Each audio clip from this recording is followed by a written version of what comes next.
Good morning from the Columbia Farmers Market here in the heart of Missouri. Today we are spending the afternoon with Stanton Brothers eggs. It's two brothers, and just wait until you hear their story. You don't know how many the chicken crossed the road jokes I've gone through, and I still really don't know the answer. On the plus side, I've started making excellent puns. Thank you, and you have a nice week. All right, I think it's time that we head to the farm and meet the chickens.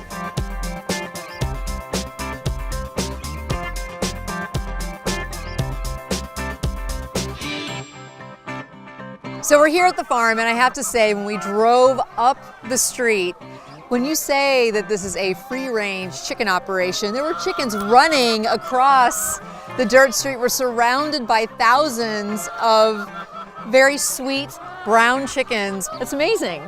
I've never seen something like this before, walking onto this farm. Yeah.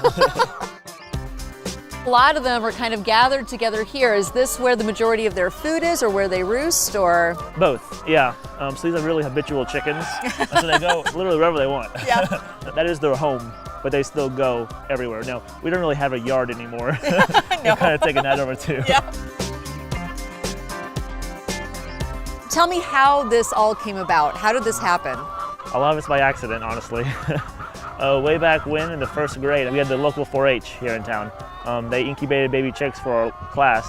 At the end of that project, one of the kids got to take them home. I was the only kid that won those baby chicks too. I thought I had them too until the very last day. And then another girl put her name in the hat also to win them. And of course, the girl won.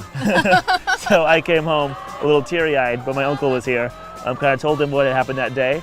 Came home the next day and had my first 6 chicks. So you're 6 years old? 6 years old at the time. My parents decided to let me keep them, and it'd be a way for me to have an allowance, rather than just give me money. We could sell the eggs to people that went to our church, neighbors, friends, and the like, and kind of start our own little business from that. Now we actually have over 20,000 layers. It's amazing. So, the nation's largest free-range independent egg operation. And that's what's incredible. I mean, it's not just that this is big for just any kind of standard, it's the nation's largest. Right. And you started it when you were 6. 6. And how old are you now? 23. Right, not Yep. very old. And then you work with your brother. Absolutely, yeah. So 4 years after the first grade, when he started the first grade, we kind of made a partnership together. He does a lot of the production part of the business, so taking care of the chickens, growing the grains, daily chores like that. And then I'm more of the business end, the sales and marketing type of things, and the paperwork, which gets to be fun too. But we work together in that aspect, and we both farm together with the business. That's wonderful.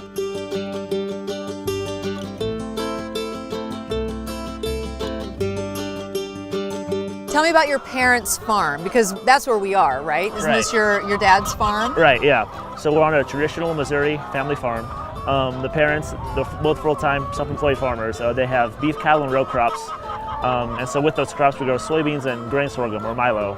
And we use the milo to actually grow that on the farm, and we grind that back for the chickens and the cattle as well. That's great. So it's integrated all together. And so why did you end up making this open range as opposed to doing a confinement operation? To begin with, literally I was 6 years old. I wasn't going to spend that much money to put something up like that. Just kind of use what you had, you know. Some people want to go big and go fancy. That's fantastic, but we kind of used what we had and we built upon that over the years. Also, the chickens are fed, you know, the grass, the grains, things like that, the insects. So there is a difference. There's a niche market with the brown local eggs, cage-free and free range, and so we have that aspect of it as well. So an egg laid by a chicken, like the ones that are here, the yolk is going to be intensely orange. It's going to stand up. It's very different from those kind of sad, pale yellow yolks that you see in a lot of grocery store eggs. Yeah, all of our eggs, the ones that go to the grocery stores especially, they're less than a week old when they get there. And then the milo itself is more of a difference. It's a poultry grain. We grind that back for them, so that also helps darken the yolk as well. It's great. What do you love most about it? Really working with family. I mean, that was always the goal, to stay on the family farm. With traditional farming, it's really hard. So this is a way for both us and I to raise our own families, as well as our parents to have their own income from the farm as well.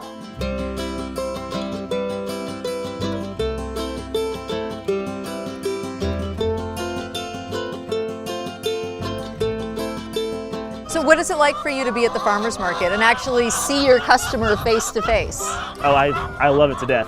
When we first started selling it, we had really poor luck actually. The very first Saturday we sold, I think it rained, and we sold half a dozen. Oh. The second Saturday I think it snowed, but we doubled, we sold a whole dozen. The third Saturday wasn't that great, and then the fourth we kind of got going and started to build up. And what's really kept me going, what I liked most about it, is meeting the customer, building that rapport. Do we need to still go there and sell? Probably not. We could find somewhere else, but I love meeting the customer.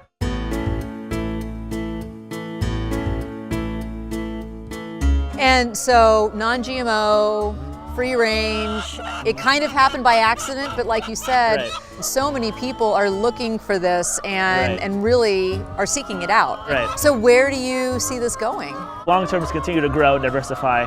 That's great. Whole aspect of agriculture and farming. And that's something that just always fascinated me. And so it's a unique way to continue that. And that's really what's kept us into it, with the family aspect and the community and the consumer all together too. Your story's amazing. And now it's like the biggest free range chicken operation in the country. There's something to be said for having that kind of entrepreneurial spirit where you're creating a product that you're proud of and it's something that truly there's a demand for. Yeah. It's very cool.